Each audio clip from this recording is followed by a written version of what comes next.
Le succès que nous recherchons réside parfois dans le dernier essai que nous n'allons jamais faire. Vous savez, lorsque vous commencez à essayer de faire des choses, au bout d'une, deux ou trois fois, vous allez arrêter. Thomas Edison, apparemment, aurait tenté 999 fois avant de pouvoir réussir ou comprendre la formule de fabrication de l'ampoule.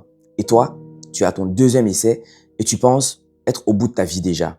Je pense qu'il faut être résilient, résistant, costaud. Et lorsque vous avez la conviction par rapport à une situation, alors il faut foncer.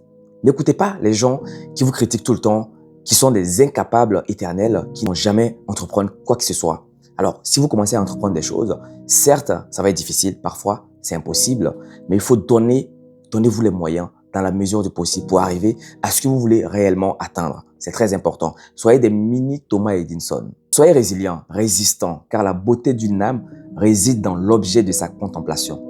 La beauté d'une âme réside dans l'objet de sa contemplation. Si vous voulez connaître une personne, regardez deux choses, et ces deux choses-là sont réellement importantes. La première chose, c'est comment cette personne-là dépense son argent. Et la deuxième chose, c'est comment cette même personne dépense son temps. Vous allez voir.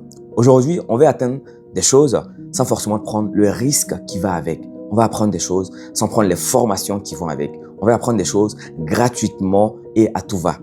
Ce qui est important et la chose la plus importante dans laquelle vous devriez peut-être vous investir, c'est la formation, votre développement personnel, mais surtout l'assainissement de votre image. Car oui, quoi qu'on dise, quoi qu'on fasse, les gens nous regardent.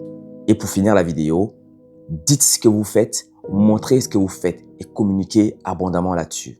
Prenez